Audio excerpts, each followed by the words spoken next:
को ले चलते हैं कैड इमिग्रेशन सर्विस के अंदर और आपको बताना चाहेंगे काजल साहब हमारे साथ जुड़े हैं जो कि इनके डायरेक्टर हैं। और आपको बता दें कि बहुत सारे हमारे युवा हैं जो कि रोजगार को लेकर के अपने विद्यार्थी यानी कि कॉलेज में जाते हैं, स्कूल में जाते हैं, वहाँ से पढ़ाई करने के उपरांत एक रोजगार की बहुत ज़्यादा आवश्यकता होती है, परिवार चलाना होता है। उसको लेकर के हम लोग फिर हम अपने पीआर के लिए परमानेंट जो रेजिडेंशियल लेने के लिए बाहर दूसरी कंट्री में जाते हैं ताकि हमें वहाँ रह करके हम पैसा कमा सकें और अच्छी जॉब प्राप्त कर सकें और अच्छा पैसा कमा सकें। उसी के लिए हम उलझते फिरते रहते हैं। एक दूसरे के जितने भी सेंटर खुले हुए हैं जो कि बाहर विदेशों में भेजते हैं, मूल रूप से कि हम आपको अमेरिका में भेजेंगे, लंदन में भेजेंगे, आपको कनाडा भेज देंगे। वहाँ से वो 10 से लेकर के 20 लाख 30 लाख रुपया का जब वो पैसे देते हैं और उसके बाद उनके साथ क्या होता है वो हम तमाम जानकारियों को लेकर के सच समाचार की टीम काजल साहब के पास पहुंची है, केडी इमिग्रेशन सेंटर में पहुंची है। हम उनसे भी जानना चाहेंगे आखिरकार लगातार बहुत सारे शहरों में, प्रदेश में, अन्य प्रदेशों में इस तरह की गड़बड़ियां फैली हुई हैं। हमारे जो बेरोजगार युवक हैं ज़मीनें बेच करके, कोई 1 किला कोई 2-2 किले बेच करके, हमारी प्रॉपर्टियां बेच करके, मकान जायदाद बेच करके बाहर विदेशों में चले जाते हैं और या फिर उनके साथ धोखाधड़ी हो जाती है, लूटते हैं, फिरते हैं, मरते हैं, सुसाइड करते हैं परिवार वाले। बहुत सारे हादसे हो जाते हैं। अभी भी रिसेंट में 1 महीना पहले एक निस्सन में एक ऐसा हादसा हुआ था जहां पर एक बच्चे के साथ ऐसा हादसा हुआ जो हम आपको नहीं बता सकते कि इस तरह की जो दिक्कतें आ रही हैं वो बिना सोचे समझे आ रही हैं। इस तरह की जानकारी के लिए हमारी टीम पहुंची है कैड इमिग्रेशन सेंटर, जहां पर हमारे डायरेक्टर काजल साहब जुड़े हुए हैं। हम उनसे बहुत सारी जानकारी लेंगे और ये खुलासे आपके सामने करने वाले हैं। आखिरकार आपने सही प्लेटफॉर्म चुनना है तो कैसे चुने और कहाँ जाना है, तो कहाँ से अपना पैसा आपका सुरक्षित रहेगा, पूरी जानकारी के लिए आप मिलिए काजल सर से। सर आपका सत समाचार में स्वागत है। सर क्या कुछ कहना चाहेंगे? हमारे बहुत सारे युवा बेरोजगार युवा हैं लेकिन अच्छा पैसा कमाने के लिए, एक अच्छी पढ़ाई करने के लिए विदेश जाना चाहते हैं, तो उसके लिए क्या रास्ता अपनाएंगे? क्या मतलब आप फैसिलिटी, क्या सुझाव देना चाहते हैं हमारे दर्शकों को?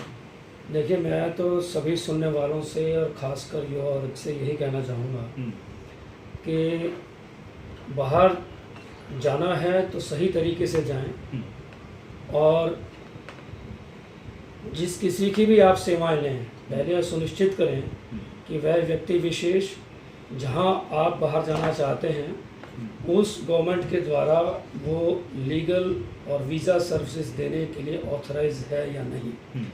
क्योंकि ये इंडस्ट्री बहुत ख़राब है और मैं भी इसको बहुत देखता हूँ कि जिस प्रकार से 100 में से 99.99% लोगों के पास ना तो लाइसेंस है बाहर भेजने का और ना वो ऑथराइज्ड हैं उस गवर्नमेंट के द्वारा जिस कंट्री में वो स्टूडेंट्स को या विजिटर्स को या पीआर बनवाने के लिए या किसी भी तरीके के वीज़ा के लिए वो अपनी सेवाएं देते हैं। सर इसमें कितना, जैसे कोई आपके पास सर कहाँ से परमिशन है, आप बच्चों को कहाँ भेजने के लिए प्रेफर करते हैं? देखिए, ऐसा है कि आपकी जानकारी के लिए मैं बताऊं कि मैं कैनेडियन गवर्नमेंट के द्वारा मैं मान्यता प्राप्त इमिग्रेशन कौंसल हूं और वहाँ पे 2 साल का हमारा कोर्स होता है, इंटर्नशिप होता है, उसके बाद हमें लाइसेंस मिलता है। और किसी भी देश की सेवा देने के लिए वीज़ा के संबंधित उस व्यक्ति विशेष को उस गवर्नमेंट के द्वारा मान्यता प्राप्त होना चाहिए। जैसे कि मैंने अपना बताया, कोई भी व्यक्ति चाहे तो मेरा नाम कैनेडियन गवर्नमेंट की वेबसाइट पर जाके मेरा कंपनी का नाम, मेरा नाम, मेरा लाइसेंस चेक कर सकता है। जी जी।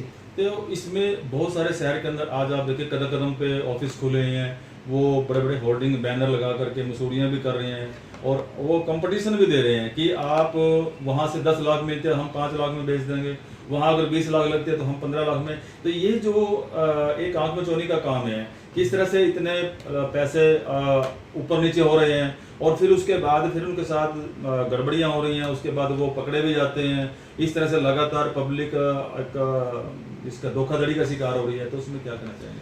देखिए, इसमें वही सीधी सी बात है, मैं दोहराना चाहूँगा इस बात को कि जैसे कि एक वकील होता है वो लाइसेंस होना चाहिए उसका बार काउंसिल से, एक डॉक्टर होता है उसका लाइसेंस होना चाहिए मेडिकल काउंसिल से, एक चार्टर्ड अकाउंटेंट होता है तो उसका एक लाइसेंस उसके पास होना चाहिए जैसे अकाउंटेंट से एक रेगुलेटरी बॉडी है उसके द्वारा। एक आर्किटेक्ट है तो उसका भी लाइसेंस होता है जो कि उसकी रेगुलेटरी बॉडी देती है। ये जितने भी लोग ये काम कर रहे हैं इनके पास किसी प्रकार का कोई लाइसेंस नहीं होता, क्योंकि इमिग्रेशन सेवाएं केवल वही व्यक्ति दे सकता है जिसके पास उस कंट्री को जहां वो भेजना चाह रहा है अपने क्लाइंट्स को वहां से उसे लाइसेंस प्राप्त हो। और बाकी रही बात आपने कंपटीशन दे रहे हैं, तो बात वही है कि यदि किसी मरीज को गोली लेनी है तो डॉक्टर से भी ले सकता है, और लेनी है तो केमिस्ट बहुत से बैठे हैं दुकानें खोल के उनसे भी ले सकता है। ये केवल उस क्लाइंट को देखना है कि या वो एक लाइसेंस प्राप्त शुदा डॉक्टर के पास जाए या जितने केमिस्ट बैठे हैं या जो लक्षाप के पास जाए। तो इसमें हम जो कस्टमर है वो कैसे आइडेंटिफाई करेगा कि या तो उससे ये बात करेगा कि आपके पास लाइसेंस है या नहीं है, या उसके पुराने तजुर्बे उसको देखेगा। तो पैसे से कैसे डिसाइड करेगा कितने पैसे लगने होते हैं? आपने बोल दिया कि 18 लाख लगने हैं, आपने बोल दिया कि 15 लाख लगने हैं, एक्चुअली हम सेटिस्फाइड कैसे करेंगे कस्टमर को? देखो, मैं इसमें एक सही जानकारी देना चाहता हूँ कि ये जो उठाते हैं ठेके कि भी 22 लाख 20 लाख 25 लाख, ये ठेके उठाने से एडमिशन्स वगैरह वीज़ास नहीं लगा करते। वीज़ा लगा करते हैं क्लाइंट्स की प्रोफाइल के अकॉर्डिंगली। ये वही लोग हैं जो गारंटीज देते हैं। इनकी दुकान पे कोई आदमी चढ़ जाए, 10 आदमी चढ़ेंगे, 10 को ये कहेंगे गारंटी है जब वीज़ा लगवा के देंगे। ये वही बात है कि एक लॉयर ये कहे अपने क्लाइंट को कि जी जज से फैसला तो हम करा के देंगे, तो मेरे हिसाब से वो लॉयर नहीं है और डॉक्टर नहीं है जो कहे कि ठीक है भी मैं 100% सत्य इलाज कर दूँ। ऐसा कभी नहीं हुआ करता है। जो भी लाइसेंस प्रोफेशनल होगा वो केवल अपनी फ़ीस लेगा और वो ठेका बिल्कुल नहीं करेगा, क्योंकि उसको अपनी फ़ीस से मतलब है। और जब वो अपनी फ़ीस लेगा तो वो बिल्कुल सही तरीके से क्लाइंट्स की फाइल भी लगाएगा, क्योंकि उसको दूसरा कोई लालच नहीं रहता। तो सर कनाडा में अगर कोई बच्चा जाना चाहता है तो स्टडी वीज़ा लगवाना चाहता है तो कितनी फीस मतलब खर्च आएगा उसका? देखो, कनाडा स्टडी वीज़ा के लिए 9.5 लाख से लेकर 12.5-13 लाख के दरमियान फ़ीस का वो एक एवरेज होता है, डिपेंडिंग अपॉन कि स्टूडेंट का प्रोफाइल क्या है और स्टूडेंट किस स्ट्रीम में कौन सा कोर्स करना चाहता है, ये डिपेंड करता है। और जैसे कि कनाडा का मैं एग्जांपल दूं तो 6 लाख रुपए और देने पड़ते हैं। $10,000 होता है जो GIC होता है, जो कि फिक्स डिपॉजिट होता है। उसको हम खर्चा नहीं मान सकते, क्योंकि वो एक प्रकार का डिपॉजिट होता है और स्टूडेंट चाहे तो उसको इस्तेमाल करे, स्टूडेंट चाहे तो उसको वापस निकलवा सकता है। तो वैसे सही मायने में देखा जाए तो खर्चा कितना हुआ? 9.5 से 12.5-13 लाख फीस का खर्चा हुआ, ठीक है। और बाकी वीज़ा फीस लगती है और डॉक्टर मेडिकल होता है, वो 20-25 हज़ार में हो जाता है। तो मैक्सिमम खींच के फीस और वो सारा खर्चा आप लगा लीजिए 13.5 खींच के 14,000 तक, यदि बढ़िया से बढ़िया हो कॉलेज में तो 14 लाख तक जी। तो उसमें सबसे पहले कितने पैसे देने पड़ते हैं? क्या ये सारे पैसे इंस्टॉलमेंट में देने पड़ते हैं? ये बच्चा का जैसे PR लग गया है, यहाँ वहाँ पे चला गया है, ये उससे पहले देने पड़ते हैं या वहाँ जाकर भी कुछ पैसे देने पड़ते हैं? नहीं, वहाँ जाकर नहीं देने पड़ेंगे। और जो ये व्यक्ति जो कहता है कि वीज़ा मैं लगवाऊंगा और गारंटी से बॉर्डर पार का जो पैसे दे देना, तो मैं माफ़ करना वो एक तरह का लीगल काउंसिल और एक प्रोफेशनल वाली बात नहीं करता है। एक डॉक्टर यदि ये कहे कि ठीक है मरीज आ जाए मेरे ऑपरेशन थिएटर में और यदि ऑपरेशन हो गया तो इतने लाख दे देना, और नहीं हुआ तो मुर्दे को उठा के ले जाना, this is not ethics, this is not a professionalism. हम लोग क्या करते हैं, हम केवल अपनी फीस चार्ज करते हैं और स्टूडेंट के इंटरेस्ट को देखते उसे ऐसा कोर्स चूज़ करवाते हैं कि उस कोर्स को चूज़ करने के बाद हम पहले से ही कैलकुलेट करते हैं कि उसको इतना वर्क एक्सपीरियंस चाहिएगा और इतना वर्क एक्सपीरियंस लेने के बाद उसको PR की इतने समय बाद या इतने साल बाद उसकी एलिजिबिलिटी बन जाएगी। ना कि केवल ये देखना कि स्टूडेंट को स्टडी परमिट में भेजना है और उसको बॉर्डर क्रॉस करा दिया, उसको स्टडी परमिट और वहाँ वाले छोड़ दिया उस कंट्री में, ऐसा नहीं होता। We always prepare a road map towards PR।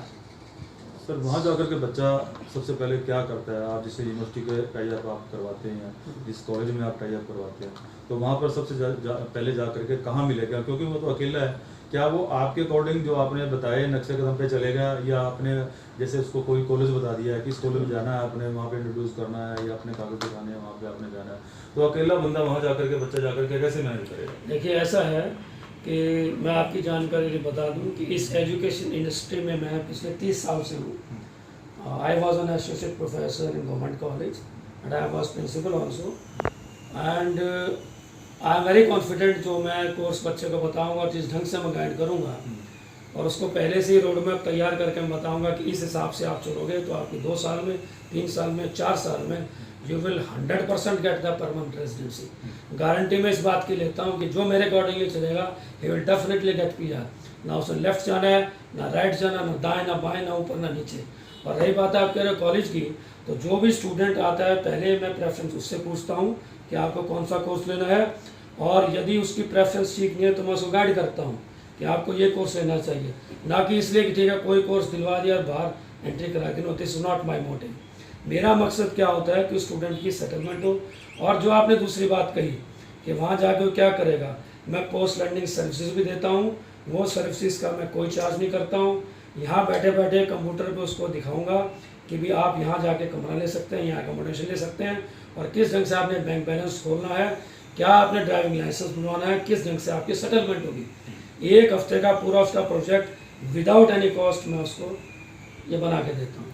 Sir अगर किसी कारण से वीज़ा बच्चे का नहीं लग पाता, क्या उसकी फीस रिटर्न हो जाती है? नहीं, ऐसा है, फीस मैं अपनी फ़ीस रिटर्न नहीं करता हूँ मैं, लेकिन ये गारंटी देता हूँ कि वीज़ा एक बार रिजेक्ट होगा, उसकी फ़ाइल में लगाऊंगा, मैं कोई पैसा नहीं लूँगा। सेकंड टाइम भी रिजेक्ट होगा तो भी मैं उसकी फ़ाइल लगाऊंगा, उससे कोई पैसा चार्ज नहीं करूँगा। अपनी फ़ीस जो अपनी प्रोफेशनल फ़ीस वो मैं इसलिए कहता हूँ क्योंकि कई बार क्लाइंट्स हमारे पास ऐसे आते हैं कि मान लीजिए हम कोई ऐसा कहते हैं डॉक्यूमेंट ला के दो, कहते हैं जी सर हम तो दे नहीं सकते, अब उसको सड़क पे तुम छोड़ नहीं सकते।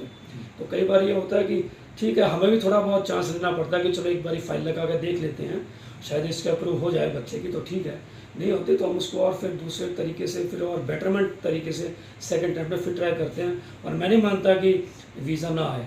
मैं अपनी वर्किंग हिस्ट्री बताऊं तो आज तक मेरा वीज़ा कोई रिजेक्ट नहीं हुआ है। सर ये डोंकी प्रोफेशन क्या है? डोंकी के थ्रू भी बेचते हैं, कहीं सुना है डोंकी? What is donkey? नहीं, डोंकी का तो ये जैसे कि नाम से कह रहे कि गधा को टपा दिए एक जगह से दूसरी जगह, ये टर्म वैसे निकली, otherwise there is no type of any visa which is known as donkey visa. तो ये एक प्रैक्टिस है कि अलग तरीके से भेजने की। जी जी सर, पेरेंट्स में एक लालसा होती है क्योंकि वो जिस मंशा से भेजता है कि बच्चा वहाँ पे सेटल हो और एक इनकम ऑफ सोर्स स्टार्ट हो, तो सबसे पहले बच्चा वहाँ पे जाता है तो कब इनकम स्टार्ट हो जाती है और कितने पैसे वो कमाने लग जाते हैं? देखिए ऐसा है, जैसे कनाडा का मैं आपको बताऊँ, जब भी स्टूडेंट जाएगा, जिस दिन वो अपने स्टडी प्रोग्राम में एनरोल हो गया, उसी दिन से वो एंटाइटल्ड है अपना काम करने के लिए। लीगली वो 20 घंटे काम कर सकता है जब तक वो स्टडीज़ कर रहा है। तो कनाडा में 3 सेमेस्टर्स होते हैं, 4 सेमेस्टर्स पढ़ाई होती है, तो 8 सेमेस्टर्स में वो पर वीक 20 आवर्स काम कर सकता है एट द रेट ऑफ $14.5 से लेकर $15 के बीच में मिनिमम वेज रेट होता है। और बाकी जो 4 महीने उसकी छुट्टियां होती हैं, उन 4 महीने में फुल टाइम वर्क कर सकता है 40 घंटे पर वीक। और यदि इस ढंग से वो लीगली काम करता है तो वो अपनी पूरी की पूरी 1 साल की फीस निकाल सकता है। सर एक आखिरी क्वेश्चन मैं बताना चाहूँगा कि गवर्नमेंट की तरफ से कुछ सुविधाएं होती हैं कि अगर कोई जाना चाहता है तो हम इस तरह से भेजते हैं। सरकार की तरफ से भी कुछ पीछे स्कीमें आई थी कि हम स्कीम के तहत कोई जाना चाहता है तो हमारे देश का और दूसरे देश का कोई संधि है इस तरह की, लेकिन कुछ बैंक भी कुछ छूट देता है, बैंक भी कुछ लोन वगैरह देता है। तो उस मामले में अगर कोई गरीब बच्चा है जिसके पास पैसा हो तो जाएगा, लेकिन कोई गरीब परिवार का बच्चा वो जाना चाहता है तो उसके लिए क्या सुविधा है? देखिए आपने बहुत बढ़िया प्रश्न किया। मेरा टाइप्स है कुछ फाइनेंशियल इंस्टीट्यूशंस के साथ, और ख़ासकर वो उन सब्जेक्ट्स के स्टूडेंट्स के लिए जिन्हें साइंस है, stem subject, science, technology, mathematics, engineering. यदि किसी भी बच्चे को उसके पास बिल्कुल भी एक पैसा नहीं है, गरीब घर से है, उसकी 100% फाइनेंस का प्रोविज़न है, और उसको वो जो लोन उतारेगा वो जब अपना ग्रेजुएशन करेगा तो उसके 6 महीने बाद वो अपना लोन उतार सकता है, और डॉलर्स में हम उसका लोन करवाएंगे। और जब वो कनाडा जाएगा तो नेचुरली हम सभी जानते हैं साइंस सब्जेक्ट्स का जो ग्रेजुएट होगा उसको नौकरी लेने में कोई दिक्कत नहीं आती है। तो 6 महीने बाद वो अपना सारा लोन उतार सकता है, और 3-4 साल में सारा लोन इजीली उतार सकता है। उस पर कोई सिक्योरिटी की ज़रूरत नहीं है, कोई ज़मीन गिरवी की रखने की ज़रूरत नहीं है। यदि कोई आपको ये कहता है कि मैं लोन करवा दूँगा या इधर उधर से लेके पैसा करा दूँगा, कहीं फंसने की ज़रूरत नहीं है।